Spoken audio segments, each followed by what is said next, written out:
All right. So I wanted to use a video format for this project because I'm a film student and, this just seemed a bit more enjoyable than a PowerPoint. And, it helps me sharpen my editing skills. So it's a win-win there. So we'll just jump right into it.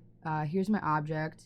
It's a cross necklace, and I'm sure a lot of the material I'm going to be presenting here has been heard of already, but generally this necklace, but more so like what it represents, has the most important meaning in my life. So, a little backstory on it.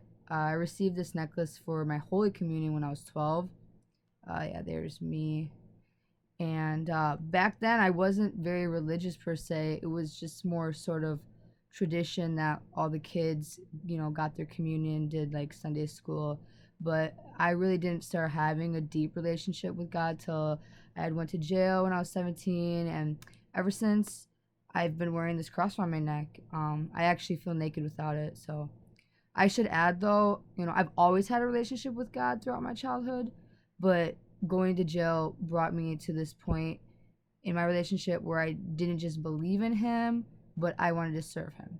And I think that's crucial as a Christian. What brought me to this point was actually just from picking up the Bible and reading it, like really reading it. This is just one of my many Bibles I've acquired from being incarcerated. I've always marked them up, so when I would look back at them, I could see what like struck me the most at the time. Jail is so soul sucking and mundane, and trust me, like I probably never would have picked up a Bible if I hadn't been in that environment, but that's what strengthened my walk as a Christian.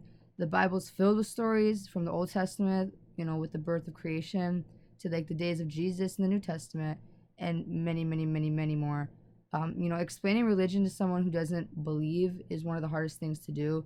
The Bible, even the existence of Christ, has been one of the most debated topics, myth or fact, and that's what leads up to the mythic function that this cross holds to many. In ancient times, a cross was used as a torture device. Criminals were hung to death on them, but Christ made the symbol like a symbol of our salvation. Almost everyone on this planet knows about the death of Jesus, how he was nailed to the cross, sacrificed himself for our sins, and to summarize the symbol story. This is where you've probably heard all of this before, but Jesus was born, and he was acknowledged by many as the Messiah from birth. When he grew up, he performed miracles, he saved many, and led a great following. The Jewish leaders wanted him killed because he was rebuking their teachings and causing like others to stray away from the Jewish teaching. And he was the Son of God, and they didn't like that he was calling himself that.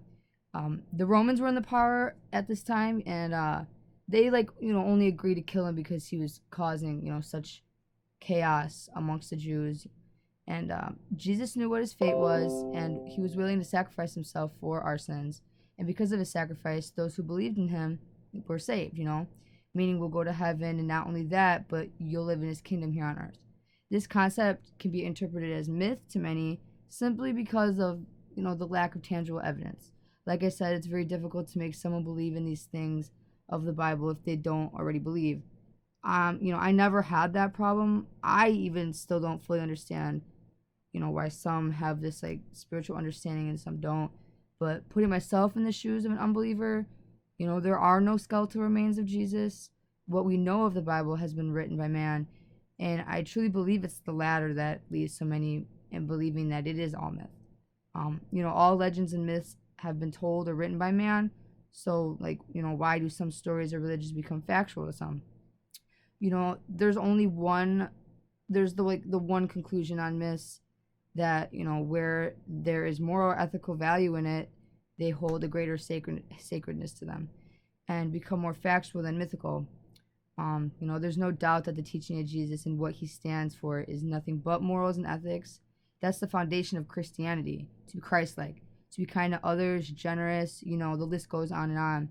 The story of Christ, whether you think of it as myth or factual, regardless of all that, it still unites people, all cultures. It's a story spread across every continent. If you look at the map here, you can really see how far it's dispersed, and it's all originated from Israel. If Christianity is so-called a myth, it sure is one of the most told and globally spread stories of all time. But as for the Christian faith and many others, it's entirely empirical. It's verified by the observation of those in that time.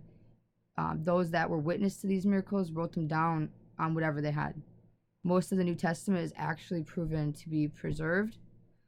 Most of it is what they say. But the point is, I don't need that tangible proof, and this is exactly the case for those that also have strong beliefs in their myths and legends. To use these stories are a way of life, and that's how I view my faith. I started wearing my cross because I not only believe that Jesus died for my sins, but because I want others to know that I believe that he did. And I love that I can wear it, so near to my heart, because that's, truly where my heart is. The symbol means more than just a sacrifice for me. It's a motivator to keep doing better and being better, Christ-like. So yeah, there's a picture of me with the necklace.